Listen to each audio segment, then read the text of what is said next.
আর আদর্শ নতুন প্রজন্মের কাছে অনুসরণীয়। বলছি আর্তুগ্রুল গাজীর কথা।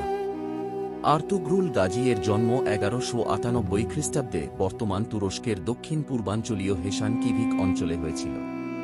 তিনি ছিলেন সুলেমান শাহ এর পুত্র এবং কাই উপজাতির সদস্য, যারা মূলত ওসমানী রাজবংশের পূর্বপুরুষ হিসেবে পরিচিত।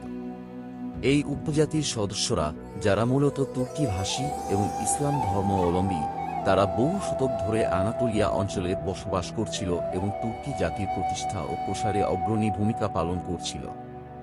আর্তুগ্রুল গাজী একদিকে যেমন সামরিক কৌশল ও নেতৃত্বে দক্ষ ছিলেন, তেমনি অন্যদিকে তিনি ছিলেন একটি ন্যায়সঙ্গত সমাজ প্রতিষ্ঠার জন্য নিবেদিত।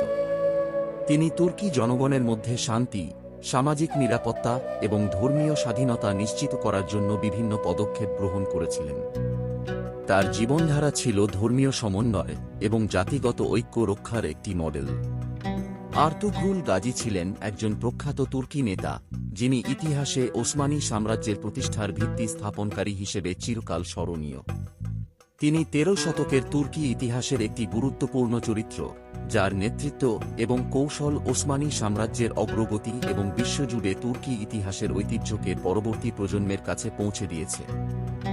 আর্তুগ্রুল গাজী, যিনি সুলেমান শাহ এর পুত্র এবং কাই উপজাতির নেতা ছিলেন, তুর্কি জাতি অগ্রগতি ও প্রতিরক্ষা কৌশলের ক্ষেত্রে একটি গুরুত্বপূর্ণ ভূমিকা পালন করেন।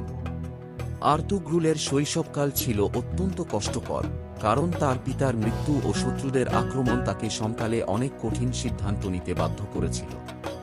তার শৈশবকাল থেকেই তিনি সামরিক কৌশল, রাজনৈতিক কূটনীতি এবং ধর্মীয় মূল্যবোধ সম্পর্কে প্রাথমিক শিক্ষা লাভ করেন।